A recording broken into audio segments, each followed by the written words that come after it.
Okay, isang mapagpalang araw sa ating nakakasama Joel at siyempre mapalad Yes. tayo ngayong araw sapagkat makakapiling natin at makakapanayam natin ang isa sa talaga ng mga napakasipag ang dedikasyon sa trabaho, nagbabantay ng buhay at ari-arian ng bawat mamayan Yes, Pilipino. totoo yan. Walang iba siyempre ang Task Force Ugnay. At kapiling natin si Ayan, at bago po natin lubos na ipakilala ang ating guest po, ngayon po ay November 6, 2023 at andito tayo ngayon sa loob ng Camp Sakay dito po sa Los Baños, no? Oo. At kapiling natin ngayon upang makapanayam kung anong mga programa ng Task Force Ugnay, si Lieutenant Colonel Ferdinand Bruce Tukong. Sir, good morning. Good morning, good morning.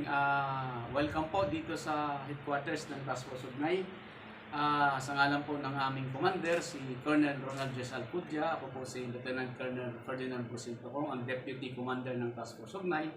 At the same time, the Battalion Commander ng 2nd CMO Battalion ng Civil Military Operations Regiment, Philippine Army. Ayan. Ayun. Sir, ngayon po ay kumbaga nasa bare months na tayo, no? But then para lang doon sir sa ating mga viewers, sa ating mga listeners, nais lang natin magbigay sa kanilang update kung ano yung mga kaganapan o yung mga nagiging mga naging achievement ng inyong natanggapan, sir. kasundaluhan. Unang-una sir, gusto ko pong balita sa ating mga viewers na ang inyo pong Armed Forces of the Philippines, ang Philippine Army at ang buong kasundaluhan ay nagkaroon po ng reaffirmation doon sa aming AFP Code of Conduct last 23 October. So ito po yung talagang pinaka-guide po ng bawat sundalo, yung pong AFP Code of Conduct natin, no? Yung pag-renew namin ng commitment to serve our people, to protect the people and the state, respect sa ating flag at saka yung unwavering natin na pagserbisyo sa ating mga kababayan. So, nag-renew po tayo niyan, yung lahat po ng kasundaluhan last 23 November. At kinagagalak ko rin pong ipaalam sa ating mga viewers na ang Task Force Ugnay po at saka ang CMO Battalion ay nabigyan po ng parangal ng ating punong general ng Philippine Army. Ito po ay parangal ng Commanding General Kalasag Award. Ito po ay dahil doon sa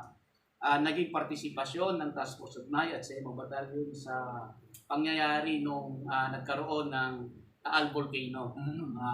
Tayo doon, naging aktibo yung ating mga kasundalon at isa sa mga maraming organisasyon, isa ang Task Force Ugnay at ang CMO Battalion na nabigyan ng parangal ng Commanding General Kalasag Award. Congratulations. Congratulations, sir. Sa naman sir, sa ating mga accomplishment o mga ginawa ng ating mga kasundaluhan sa pag-umpisa ng taon nito hanggang sa pagkatapos, mag-umpisahan ko po sir yung ating mga nagawa.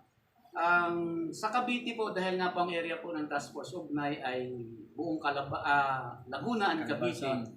Matandaan po natin noong July 3 po, ang bayan po ng Magallanes ay naideklara pong stable internal peace and security. Wow, Okay. napakaganda.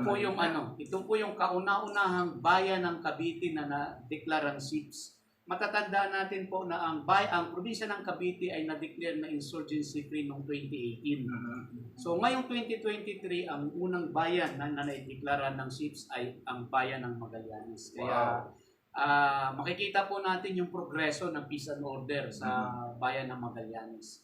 At ang Task Force Ugnay naman po sir at saka 2nd CMO Battalion ay aktibo na sa pakikipag-ugnayan. Yet in fact, yung mga nakarang buwan, kasama po natin yung One for Life na Love for All organization na nagkaroon sila ng series na medical mission sa bayan ng Bacoor, Dasmariñas, General Trias at saka sa Rosario. So nandun po yung ating mga kasunduluhan, aktibo po na nakikiisa doon sa ginawang mga medical mission.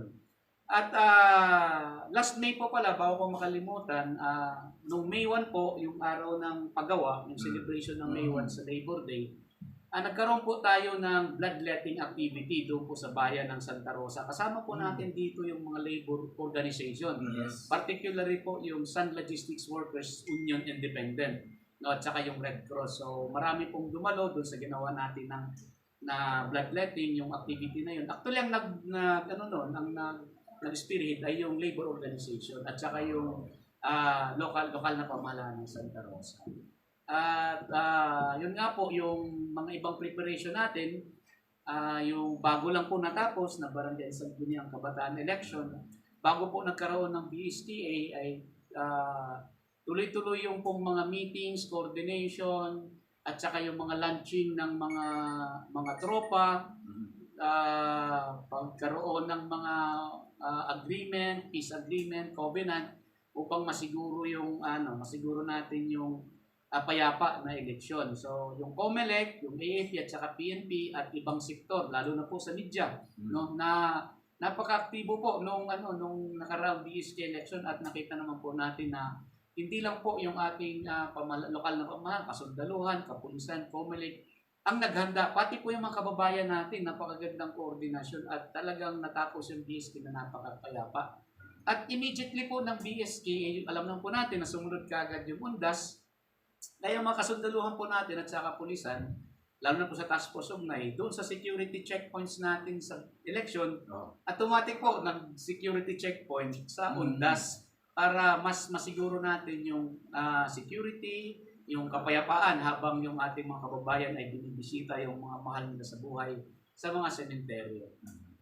So yun, talaga napakaganda na naging papel ng ating kasundaluhan at Tama. kitang-kita naman lalo na yun, naging mapayapa talaga yung eleksyon na nakaraan dahil nag-full force. Sir, ano ba sa tingin mo? Mas mahirap ba yung barangay NSK election na bantayan kaysa sa national election? Parang mas dito pinaganda ng ating pamahalaan ng peace and order na ginawa dito. Ano naman sir, sa lahat ng eleksyon natin, ito man po ay maging national o maging local, ang ating Armed Forces of the Philippines at ang ating mga kasamang kapulisan ay alam naman natin sir, pagdating ng election ay nasa mandato tayo ng COMELEC. So kung ano yung ang sinasabi ng ating COMELEC ay dapat talaga payapa, malinis, fair election. So yun yung sinusunod ng ating kasundaluhan. So ito man ay maging national o local, sinisiguro po ng ating mga kasundaluhan, kapulisan na sa pagginampanan or yung ating mga kababayan doon sa kanilang right to suffrage na makapagboto sila, dapat ay payapa, maayos. So, yung preparation po natin sa security, para pareho. Ito man ay national at barangay. So, pareho po yung preparation natin. Yun yung pong isa sa sinisiguro po ng ating mga kapulisan at kasundaluhan. May mga tukoy ba tayo sir na mga areas of concern nung katatapos lang na Barangay election. sir? Wala naman pong wala po tayong natukoy na areas of concern. Meron tayong nung araw ng election, may mga konti tayong nakita, pero nakita na mga political rivalry. Pero ang kagandahan po nito is sila po mismo ayaw nila ng magulo. Yes. So may mga political rivalry pero sumusunod sila sa yung pinapatupad na batas ng COMELEC. So wala tayong nakitang areas of concern. In fact, nagpapasalamat po tayo sa lahat ng kababayan at lahat ng mga tumakbo during BSK kasi talagang nakikipag-coordinate sila, sumusunod sila sa kung ano yung batas na pinapasunod ng ating COMELEC. So hindi masyadong nahirapan yung ating mga kasundaluhan at kapulisan. Ito dahil sa maayos na koordinasyon at kooperasyon ng ating mga kababayan. Dahil gusto po ng ating Pangulo na si Pangulong Ferdinand Bongbong Marcos ang masupil na o tuldukan na yung mga makakaliwang grupo. From January, sir, up to now, ano po yung status na o estado ng ating mga surrenderer? May ilan po ba? Meron po ba tayong data na kung ilan na yung mga sumuko sa ating pamahalaan at nagbalik loob po? Oh sir, hindi ko may bigay sir yung exact number, but this year sir, meron tayong mga sumukong mga NPA, former NPA, yet in fact sir, bago lang tayo nagbigay ng with the DOLE, yung DOLE. Bago lang sila nagbigay ng livelihood program dito sa mga former rebels natin. Meron po sa Cavite, may sa Cavite po nabigyan sa ating e-clip ng cash assistance. Tapos yung pong dito sa Laguna ay nabigyan po sila ng livelihood program. At yung pong mga former rebels natin ay naipasok po natin sa sa alternative learning system Wow. sa Oh, DepEd. Ganda nun, So, kasama ng tuloy-tuloy na po yung nung pagbukas po ng pasukan, nakapasok na po sila. Mm. Ito po ay parte lahat ng programa ng ating gobyerno, lalo na po yung Enhanced Comprehensive Local Integration Program, yung ECLIP. So tuloy-tuloy po ito yung programa nito. Ito nga po yung isa sa mga programa ng ating gobyerno na binibigay na tulong doon sa mga former rebels natin upang sila ay makapag-umpisa. Yet in fact po, yung mga former rebels natin ay sila din po sir ang beneficiary ng CUCPD na ito naman po ay under ng DILG, ng Department of Interior Local Government, lalo na po yung province ng Laguna. Nagkaroon po ng dalawang CUCPD activity. Ito po yung Capacitating Urban Communities for Peace and Development. Okay. So ang naging beneficiaries po dito ay yung mga former rebels natin. So nagkaroon po ng CUCPD activity sa bayan ng Santa Cruz at sa bayan ng Santa Rosa, sa siyudad ng Santa Rosa. Yung CUCPD po natin Santa Rosa ay mismo po yung mayor. Si Mayor Arcillas po yung nanguna doon sa activity na yon. At bukod po sa mga former rebels, yung pong Task Force Ugnay ngayon ay aktibo po sa pagkakandak ng Community Information Awareness and Approach Program. Itong CIAAP kasi po matatandaan po natin na binanggit po ng ating mahal na Pangulo, si President Ferdinand Bongbong Marcos Jr., nung idineklara po yung Davao Region as insurgency free. Matandaan po natin, last year po ito, October, dineklara po ng ating mahal na Pangulo ang Davao Region as insurgency free. So doon po sa kanyang talumpating, sinabi niya po doon na dapat ay ipagpatuloy natin ang whole of nation approach upang pigilan ang mga terorista na makapag-recruit, makapag-regroup, at mabawi ang kapangyarihan mula sa ating mga kababayan. May mga impormasyon po tayo na nakalap na ang CPP-NP, lalo na po dito sa Calabarzon, ang target po nilang i-recruit ay ang sektor ng paggawa. Kaya yung ating CIAAP sir ay nakatutok tayo ngayon sa sektor ng paggawa. So, ang pakikipag-ugnayan natin sa mga manggagawa, sa mga management ay tuloy-tuloy upang mabigyan sila ng tamang impormasyon at ma-aware sila sa mga banta ng terorista sa kanilang hanay.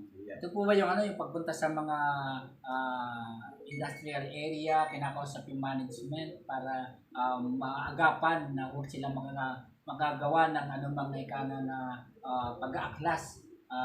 Ganun po ba yun?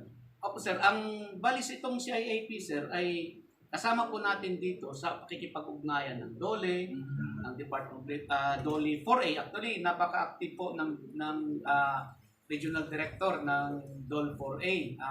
Pabati naman, Attorney Roy Buenafe. Ayun. Napaka-active po ni RD. So lahat po ng activity ng kasundaluhan ay alam po ni RD at sa DILG. Ito pong CIAP natin sa mga sektor ng paggawa.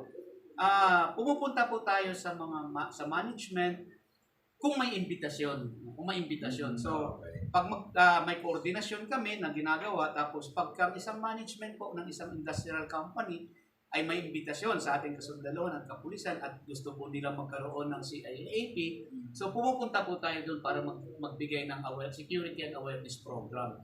Sunod-sunod na po yung ginawa natin sa iba't ibang kumpanya na particular dito po sir sa Laguna.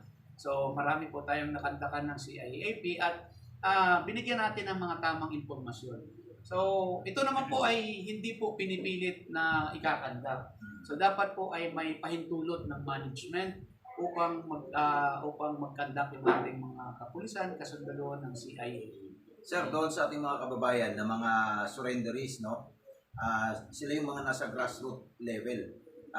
Meron pa bang programa ngayon ang ating Sandatahang Lakas ng Pilipinas upang yung kanilang mga dating kasamahan ay maabot din sa pamamagitan ng mga kababayan natin ito ng mga surrenderies, sir? Opo sir, yung CIAAP natin po sir, yung Community Information Awareness Program, hindi lang po ito sir sa mga industrial area. Kasama po ito sir sa mga lugar na kung saan nandun sa laylayan, sa mga bundok. No? Lagi nating sinasabi po doon sir, pinopromote natin yung programa ng ating gobyerno under EO70, yung Whole of Nation Approach, yung sa NPF-LCAP. Parte po doon yung Enhanced Comprehensive Local Integration Program. Ito yung ECLIP. Ito yung nabanggit ko kanina. Ito po yung programa talaga sa ating mga former rebels na pag sila po ay bumalik sa ating gobyerno, meron po silang immediate na cash assistance, livelihood program, education program, at saka remuneration kung mayroon silang baril na isusurrender. So, yung po mga programa na yun ay nakatutok po talaga yun sa ating mga former rebels. Kaya pinapanawagan namin lagi doon sa mga kapatid natin na hanggang ngayon ay nalin lang at naandun pa rin sa kung tawagin natin mga nakibaka. So, ang mga nandun pa rin sa bundok at patuloy ang pakikibaka, ay kayo po ay hindi inanyayahan namin na bumalik na sa gobyerno. Napakaganda po ng programa ng ating gobyerno para po sa inyo. No, ito pong programa ng NTF-ELCAC to end local communist armed conflict. Ang pangarap po nito ay upang makuha po natin yung tuloy-tuloy na kapayapaan, yung sinasabi nating sustainable peace. No, kasi ito po ay para sa ating pamilya, para sa ating komunidad, at para sa ating bansa. Para tayo ay umunlad ng mapayapa at maunlad na bayan. Maunlad na bayan. Kaya yung pong pakikibaka po ninyo ay wala po yung mapupuntahan kundi magreresulta lang po ito sa karahasan. Yes. At pag ito po ay nagresulta sa karahasan, meron pong nagsasakripisyo. Malamang meron pong pamilya na nagsasakripisyo. Kaya inanyayahan namin yung mga kapatid natin, lalo na yung nasa aktibo pa, na nasa bundok. Kayo po ay bumaba, makipag-ugnayan po kayo sa mga barangay officials, humingi po kayo ng tulong, paano po kayo mai-connect sa ating mga kasandulahan, kapulisan. Kaya nga po, ang isa sa programa ng Task Force Ugnay is Bridging the Gap for Peace. So kami yung magiging tulay para sa kapayapaan. Kaya sa mga kababayan natin, kapatid natin na nasa bundok, pagbigyan natin yung kapayapaan. Pagbigyan natin yung kapayapaan para tayo ay maging maunlad. Hindi lamang para sa ating sarili, kundi para sa ating pamilya. Ayan. At napakaganda, no? Dahil sustainability ito ang pinag-uusapan natin. Doon sa ating mga kababayan ng mga nagnanais bumalik sa ating gobyerno, no? Ito ay tuloy-tuloy na programa. Hindi lamang po ito one time. Di ba? Yung katulad nga ng sinabi ni Sir Tukong, andyan yung education, di ba? Alternative learning system, no? Maaari kayo mag-aral at maaari kayong maibalik dahil yung programang reintegration upang kayo'y mabigyan ng trabaho, mabigyan ng pagninegosyo, di ba? Mabigyan kayo ng gabay para kayo po ay kumita, no, ng maayos at matiwasay na pamumuhay. Alam mo, idagdag ko dyan kasama mga Joel, yung na-interview natin na nagbalik loob sa ating pamahalaan na sina Ka-Ace, at iba pang mga naging nakapanayam natin. Ang ganda na ng kanilang pamumuhay ngayon. May maayos na trabaho, nakakatulog sila ng maayos. Hindi gaya ng dati na talaga namang pag sinasabi nila yung sa kabundukan, nangyayari sa kabundukan na sakripisyo nila, na gutom, hindi sila makapagsayang sa tamang oras kasi uusok makikita ng mga sundalo. Andiyan agad ang ating mga sundalo. So, yun yung pagkakaiba na kaya hinihikayat natin, tulungan natin mga sundalo na hikayatin yung ating mga nandiyan pa sa mga makakaliwang grupo na kung maaari po balik loob tayo sa ating gobyerno at napakasarap po mamuhay ng tama at maayos para po sa inyong pamilya. Kung kayo naririyan para sa inyong pamilya, mas maganda po na yakapin po natin yung programa ng ating gobyerno at dyan nyo mararamdaman yung tunay na pagkalinga ng gobyerno sa ating mga kapwa Pilipino. Yes, sir. Sir, yung pong ating programa sa EPIP, hindi po to limited sa yung yung binibigay lang na tulong ng AFP. Yet in fact, sir, dahil full of nation approach to, andyan yung DOLE, andyan yung TESDA, andyan yung DILG, andyan yung DTI. So lahat ng programa nila ay binababa para sa ating mga kababayan. So ang DOLE po, sir, meron silang integrated livelihood program. So kung anong kailangan ng former rebels natin o yung pamilya nila, kung anong kailangan nila na tulong na livelihood, ito ay ibibigay ng ating DOLE. At para mas sustainable nila yung ibibigay na livelihood, binibigyan sila ng skills training ng TESDA. Okay. Napakaganda nun. So may Kasama may yun. testa na tinitrain sila para yung ibibigay na livelihood program ng ating ng DOLE is magiging sustainable. So magiging sustainable. Ngayon yung DILG natin ay naandun din dahil meron nga silang programa to capacitate. To capacitate sila, i-capacitate sila. So hindi lang training, kundi yung integration nila dun sa mainstream. So kaya yung whole of nation approach po natin ng ating gobyerno, napakaganda po ito na programa.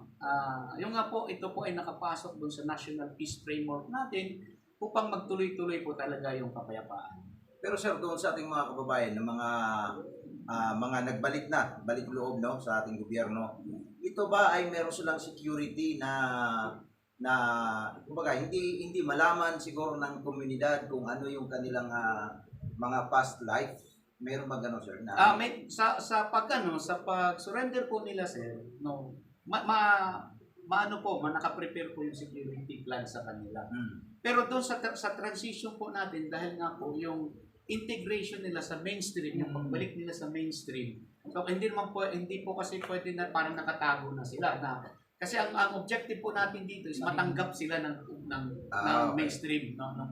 So pagtanggap na sila, so nandun sila sa lugar, ang pinaka-security measures po natin sa kanila o pangalagaan natin security na is binibisita po natin sila, monitor po natin sila, andun po yung kasundaluhan, kapulisan, dahil hindi lang po doon sa seguridad yung ating tinitingnan sa kanila, kundi halimbawa nabigyan po sila ng livelihood. So chine-check po rin natin kung ano yung nangyari sa livelihood, kung ito ba ay nag-prosper, para kung meron po kaagad problema, matulungan kaagad kung paano siya i-enhance pa o ibalik.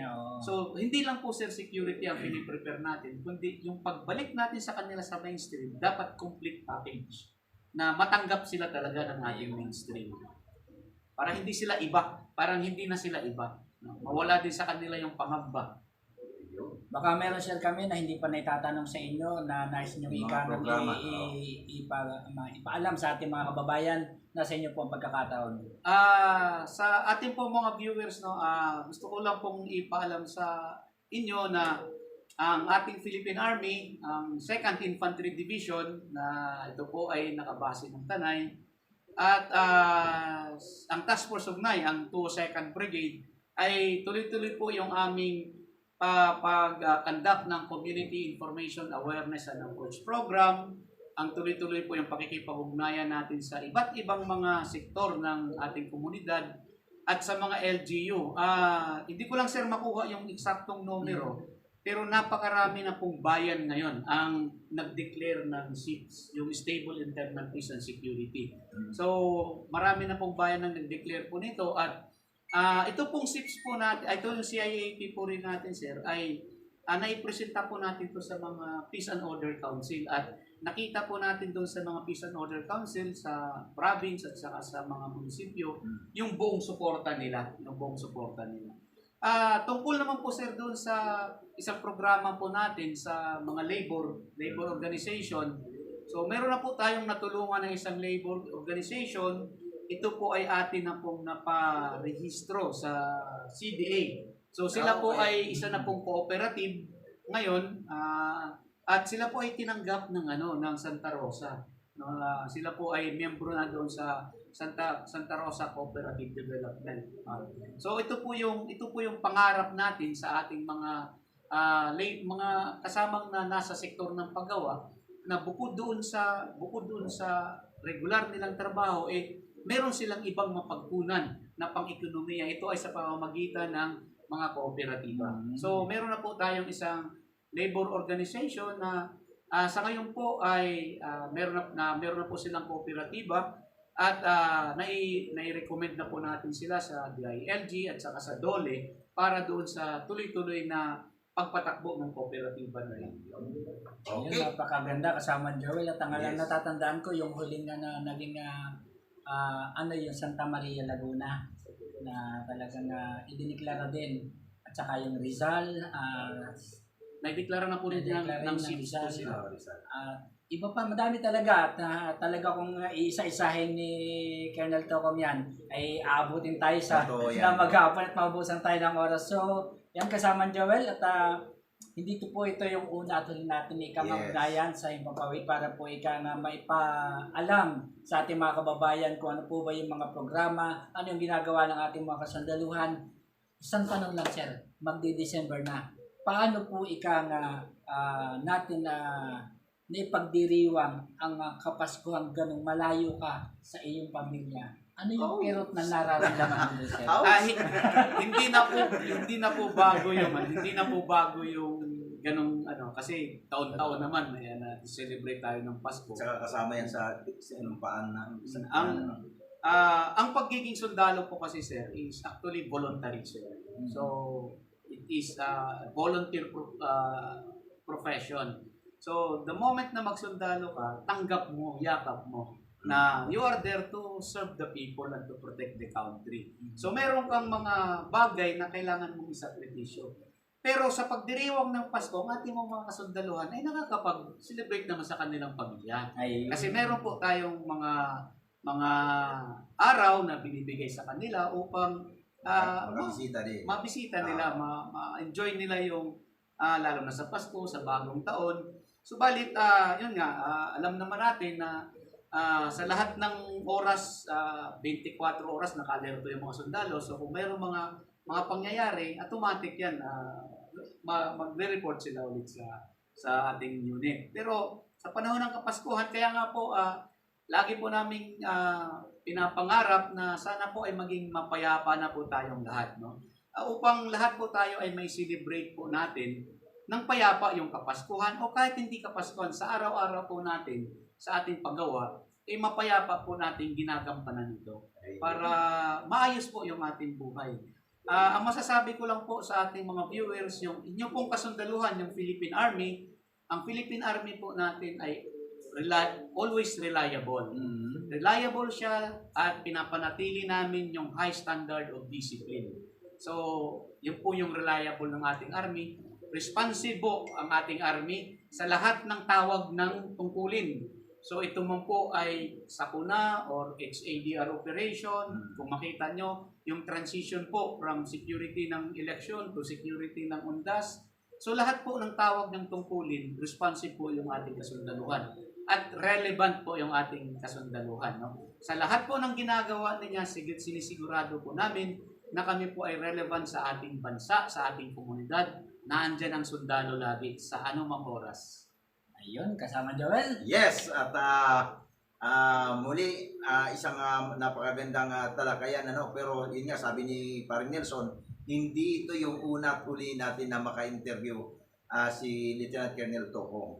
At magiging regular natin na panauhin now and then ang kanilang tanggapan para sa ganun ay maiparating sa ating mga kababayan ang mga programa na ng ating kasundaluhan na minsan hindi natin alam, Parang Nelson, di ba? Alam mo kaya kanina gano'n ang tanong ko kasi gusto ko maramdaman ng ating mga mamamayan yung sakripisyo na ginagawa ng ating kasundaluhan, ng ating mga kapulisan na kapag may mga okasyong ganyan, wala sa kanilang mga pamilya. Minsan nga, anniversary na, hindi pa pala, hindi na iisip, no? Di ba? Nalilimutan minsan, anniversary ng kasal, o birthday ng misis niya, birthday ng anak, wala din sa piling. Ganun po ang sakripisyong ginagawa ng ating kasundaluhan. Kaya sana naman po, suklihan po natin ng ang ating mga kasundaluhan ng maayos. Huwag po tayong yun lagi ko sinasabi, na huwag po tayo maging bahagi na suliranin, sali po tayo maging bahagi ng kalutasan. Kasama Joel. Marami pong salamat at magandang tanghali po. God bless us all.